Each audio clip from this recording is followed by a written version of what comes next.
అధికారం ఇస్తే ఆకాశం అంత ధ్వంసం అయిపోయినాయి మా అణగారిన వర్గాలు మాదిగలు.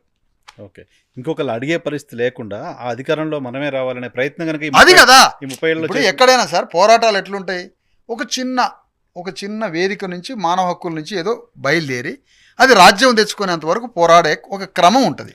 ఇక్కడ ఏమైందంటే ఆ విముక్తి సిద్ధాంతం లేదు, ఆ పాత లేదు. మోడీ దేవుడట, చంద్రబాబు నాయుడు దేవుడు, చంద్రబాబు నాయుడు ఒకసారి దేవుడు, మోడీ ఒకసారి దేవుడు, కాంగ్రెస్ పార్టీ ఒకసారి దేవుడు. ఈ దేవుళ్ళు అంబేద్కర్ ఇక్కడ దేవుడు కాదు, మరొక నాయకుడు కాన్షీరామ్ కాదు, ఫూలే కాదు, ఈ సిద్ధాంతం లేదు. నేను పలానా అనట్లే, మనము వర్గీకరణ చేసిండన్న పేరు మీద మోడీ అనే వ్యక్తి భారత రాజ్యాంగాన్ని ధ్వంసం చేసి ఈ ప్రజలకి విద్య, వైద్యం, భూమి, ఉపాధి ఏమీ లేకుండా చేస్తున్న విధ్వంసం సృష్టిస్తున్న మోడీకి, చంద్రబాబు నాయుడికి, కాంగ్రెస్ పార్టీకి వర్గీకరణ పేరు మీద రాజ్యం అప్పచెపితే మాదిగ జీవితాలను 30 ఏళ్ళు ఈ 3 పార్టీలు ధ్వంసం చేసి అగ్నిలో కాలబెట్టింది మాదిగ జాతిని 3 పార్టీలు. కాబట్టి వర్గీకరణ చేసినా చేయకపోయినా నువ్వు ఆ పార్టీలకు మద్దతు ఇవ్వాల్సిన అవసరం లేదు.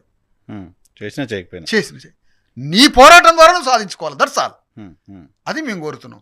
అందుకని ఇప్పటికైనా తెలంగాణ ప్రభుత్వం ఒక పరిష్కారం, సరే అది సుప్రీంకోర్టు జడ్జిమెంట్లో అనేకమైనటువంటి అనేక దాని అనుబంధ విషయాలు చర్చించింది. క్రీమీ లేయర్ అని ఇప్పుడు గ్రామంలో 1000 ఎకరాలున్న భూస్వామి మీదకి కాదు ఇక పోరాడాల్సింది.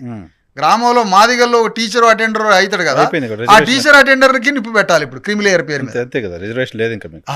అందుకని ఇక్కడ మనం కోరేది ఏంటంటే, యాక్చువల్గా అంబేద్కర్ ఈ విద్యా వర్గాన్ని ఎందుకు సృష్టించాడు, విద్యావంతుల వర్గాన్ని అంటే క్రీమీ లేయర్ కాదు, అక్కడ ఏం కాదు, సంపన్న శ్రేణి అంతకన్నా కాదు. ఇప్పుడు రెడ్లు రాజ్యానికి రావడానికి ఏమో ప్రపంచంలో ఉన్న గ్లోబల్లో ఉన్నటువంటి మొత్తం రెడ్లంతా ఏకమై రాజ్యానికి వస్తారు. కమ్మోళ్ళు రాజ్యానికి రావాలంటే గ్లోబులో భూగోళంలో ఉన్న మొత్తం కమ్మోళ్ళు ఉన్నత శ్రేణి వర్గం వచ్చి రాజ్యానికి వస్తుంది.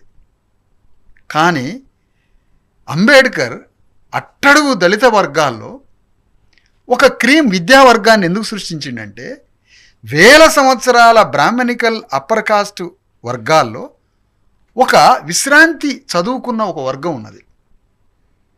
చదువుకున్న ఒక రూపాయి ఉన్న ఒక విశ్రాంతి బుద్ధిజీవుల వర్గం ఉంది అగ్రకులాల్లో. ఆ బుద్ధిజీవుల వర్గమే ఆ అగ్రకులాలని రాజ్యం మీద కూర్చోబెట్టే బుద్ధిజీవుల వర్గం అది. మరి అణగారిన వర్గాలు రక్త మాంసాలని ఉడికించి కరిగించి ఎముకల్ని ఇరగొట్టుకొని కూలినాలు చేసి వచ్చి ఇంటికి వచ్చి నోరెళ్ళబెట్టి పడుకుంటాం అణగారిన వర్గాలు. మరి వీళ్ళని రాజ్యంలోకి తీసుకురావడానికి వీళ్ళలో ఏది బుద్ధిజీవుల వర్గం?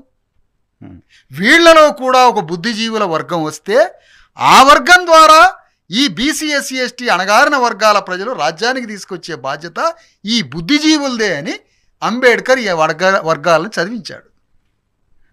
అంటే ఈ చదువుకున్న బీసీ, ఎస్సీ, ఎస్టీ వర్గాలే ఈ ప్రజల్ని రాజ్యం మీద కూర్చోబెట్టాలి.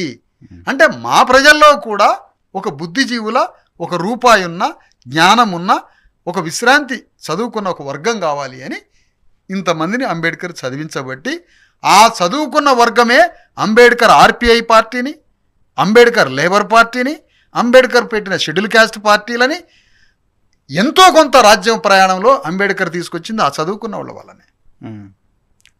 కాన్షీరామ్ తీసుకొచ్చిన బ్యామ్సెఫ్ అనే ఉద్యమం ద్వారా ఉత్తరప్రదేశ్లో అధికారాన్ని 3 సార్లు, పార్లమెంట్లో 22 అభ్యర్థుల్ని, పార్లమెంట్ ఎంపీ అభ్యర్థుల్ని, పంజాబ్లో ప్రతిపక్ష హోదాని, బీహార్లో 6%, పంజాబ్లో 20%, ఢిల్లీ స్టేట్లో 19%, ఉత్తర భారతదేశంలో ఒక బహుజన ఉద్యమాన్ని, ఒక ప్రకంపనలు సృష్టించిన ఉద్యమానికి పునాదేసింది అంబేద్కర్ ద్వారా చదువుకున్న వర్గమే. ఈవెన్ వర్గీకరణ ఉద్యమాన్ని ఉమ్మడి రాష్ట్రంలో వర్గీకరణ ఉద్యమాన్ని తమ సమస్తాన్ని ధారపోసి పనిచేసింది కూడా మాదిగ ఉద్యోగులే. అంటే ఈ ఉద్యోగుల మీద అంబేద్కర్ పెట్టిన బాధ్యత ఏంటి అంటే, మీ వెనకున్న వర్గాల్ని రాజ్యంలోకి తీసుకురావడానికి మీరు తోడ్పడండి అని